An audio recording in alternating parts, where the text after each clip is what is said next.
The new dealerships are out, as is the brand new Benefactor SM722. Today we're going to be checking out both of these new additions to the game, firstly by checking out the new dealerships and their features, and then we'll move on to customizing the new car. If you enjoyed today's video, please leave a like and subscribe to the channel. It helps out massively, and you can stay tuned for more GTA automotive content, with a brand new video testing the new car's drifting ability coming very soon. Now, to take a quick look at the dealerships, we've got one of them down here in the center of town. It's the Premium Deluxe Motorsport dealership. It's Simeon's place, and as you walk into here, you're free to browse and look around at some currently discounted cars, and if you walk up to the side of one of them, you're able to check out an option to either test drive it or you can buy the car. I'm not sure if they're going to be switching out the cars that are in here every week. I assume that's what's going to happen, but it's a pretty standard dealership setup, but it's pretty nice that you can go ahead and test drive the cars. So as I'm going to do here, if you just select the option to test drive it, I'm going to hop in the G-Wagon. You just get sent outside in any of the cars you pick, and then you can just drive it about for about 5 minutes, see what it feels like, see how it handles, that sort of thing, which I think is a really nice addition because some people obviously want to see how a car performs before they buy it. So I think it's a decent change so long as they update the cars within that dealership. As you come to the top end of town, we've got the Luxury Autos dealership, which is a little bit disappointing in my opinion. As you come up to the front, you can basically browse the two cars that are on the podium. So at the moment, we've got the Omnis EGT and the Turismo R. You have the option to either buy the car or just take a little look at it by viewing the camera around in kind of a 360 view, which is a cool feature I suppose, but really considering we had to wait an extra week for this content, it is a little bit disappointing. There's no interior to visit, there's no valet on the outside, it only serves to act as a bit of a shopping window, and there is no test drive ability. Now coming in at $2,115,000, we have the new Benefactor SM722.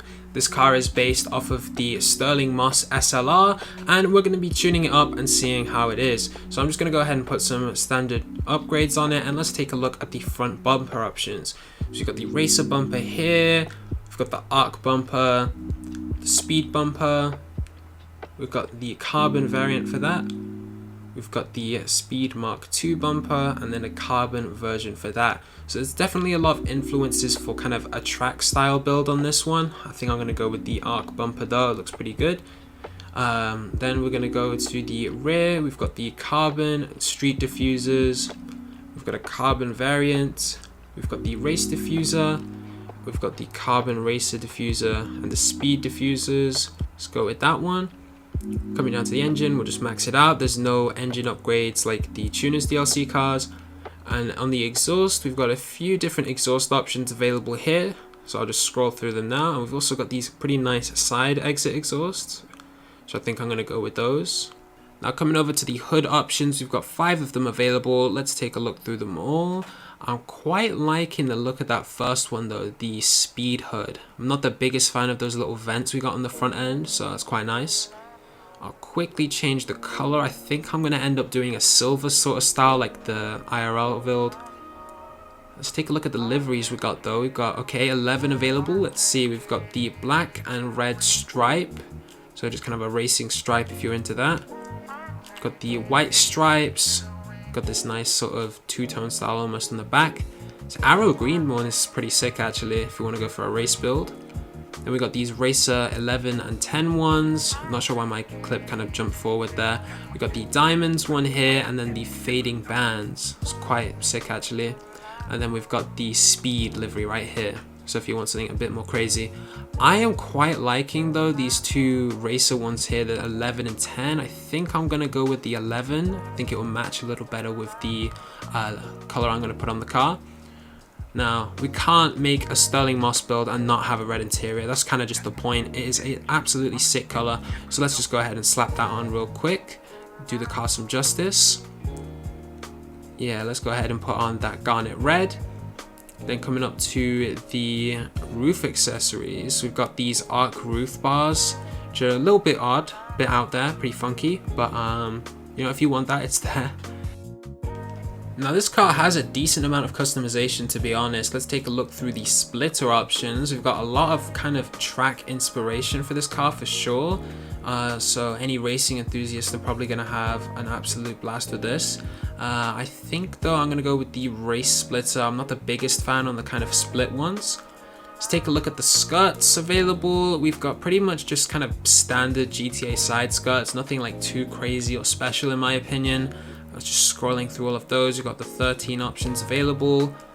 Yeah, I think I'm gonna go with those arc skirts. Those have got kind of a nice design going to it, the curve. And then we've got 22 spoilers. I am quite liking the fact that we got a lot of spoiler options for some of these new cars. But coming through them, let's have a look. We got some low-key ones, these kind of like racer, weird looking splitters here. I mean spoilers. These bigger kind of wings. Okay, it's got like a V-shaped star going on there. These kind of wild. So pretty much something for everyone. If you're wanting more of like an insane kind of track build, you can definitely throw a big wing on there. I'm probably gonna go with something a little more low-key. That bigger stuff isn't really my style. Slam it down just a little bit. Let's pop on the transmission and the turbo. Just need to sort some wheels and maybe we'll change the color up and then I think we'll be good to go. So I'm thinking for a Mercedes, there's probably some good rims in the sports or the SUV class maybe for this thing. Let's take a good look through these. I'm thinking these split sixes are quite nice, but if we go over to the high-end section, I think there's a pair that are pretty similar we can go ahead and take a look at. Yeah, those GT chromes right there, or the split 10s. Yeah, I think those are going to be the play. Right, one last tweak and then we are going to be good to go. We're going to make the car silver. We've got to do the Stirling Moss justice, and I think this is going to be the right color for it right here. We'll just go with the standard silver, nothing to complain about. And honestly, I have no idea where the secondary color is meant to be for this car, so we'll just scroll through it, and I think I ended up just going with the black there because, you know, you can't really tell. Alright, so that is my build for the new SM722. We're going to go ahead and take it out on the street, just see how it handles all of that sort of thing. But let me know what you think of the build down below. I'm interested to hear your thoughts on it and what you think of the car in general. Let's take this thing to the streets though. Alright, taking this thing for a little bit of a test drive now. Let's see how it handles. So we're just going to kind of whip it around the city, see how it corners, see how its speed is, and really just get a feel for the car. So taking a good little bit down this stretch. It is a pretty quick car. It's not too sluggish. I'm liking that. I'm going to touch an oversteer from it though. Okay, this dash is really nice actually. Interior color's doing it justice. Okay, yeah, definitely getting some oversteer from this thing, but that means it could be pretty good for drifting if I throw this thing on lows. Again, check that video out coming soon. Speed wise, this is looking pretty hot though. Yeah, getting some decent speed from this. I'm not sure how it will be in the long run, so let's just go for a bit of a top speed run down this straight. I nearly lost it on the corner. Yeah, this thing is going to be probably a bit of a handful for kind of shorter circuits, but for sprint races or any of that kind of stuff, I think this is going to be quite nice. It's got some decent speed in it. This thing definitely doesn't hang about.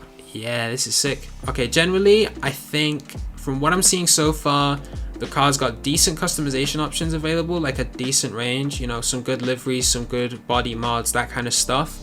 Speed wise, it's looking pretty good. Acceleration, I don't think is anything special, but that top end speed is definitely looking promising.